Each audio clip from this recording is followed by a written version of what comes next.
Pemerintah Kota Banjarmasin meminta guru honorer di Banjarmasin kada cemas dengan adanya rencana penghapusan tenaga honorer oleh pemerintah pusat. Lantaran hingga wayah ini, Dinas Pendidikan Banjarmasin terus melakukan pendataan dan pengkajian terkait nasib guru honorer ke depannya. Kada menutup kemungkinan pelaksanaan penerimaan P3K bisa kembali dibuka di Banjarmasin. Wan guru honor akan menjadi prioritas.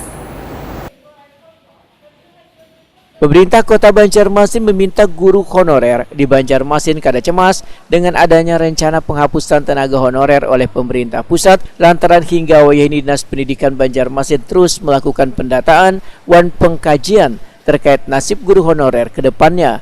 Sedangkan jumlah tenaga honorer yang ada di Satuan Pendidikan SD dan SMP ada sebanyak 1.864 orang, sehingga akan diupayakan seberatan guru honorer bisa mendapatkan sesuai dengan haknya karena rata-rata dari mereka sudah puluhan tahun mengabdi di dunia pendidikan. Demikian dibenarkan Sekretaris Dinas Pendidikan Banjarmasin Pendi Waitakuni Prima TV Baisukan Selasa 14 Juni 2022. Menurut Pendi, Dinas Pendidikan melakukan berbagai upaya untuk mensejahterakan guru honorer, salah satunya melalui penerimaan pegawai pemerintah dengan perjanjian kerja, yang hingga wah ini sudah ada sebanyak 950 lebih guru honorer resmi masuk P3K.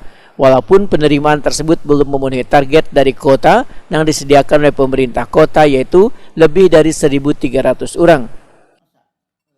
Dan sesuai dengan formasi di mana mereka lulus waktu mereka tes P3K. Nah, jadi ditempatkan sesuai dengan formasi itu.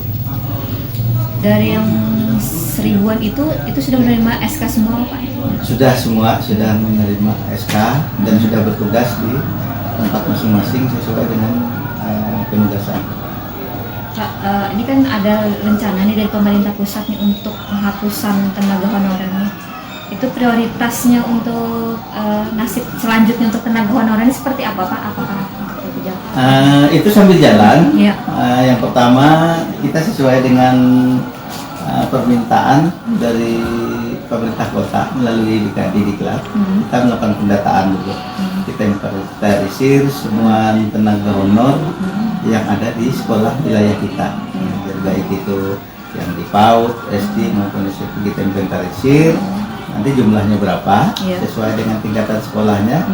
Nah, karena untuk kebijakannya kita tunggu, mungkin ada juknis petunjuk teknis pelaksanaan berikutnya seperti apa. Nah, kita mengikuti ya. Ini kan saat ini suruh pendata, kita data. Nah, karena dari data itu mungkin kelihatan jumlahnya berapa. Nah, berarti itulah kebutuhan yang dibutuhkan. Pendi menambahkan, kada menutup kemungkinan pelaksanaan penerimaan P3K bisa kembali dibuka di Banjarmasin, wan guru honor akan menjadi prioritas.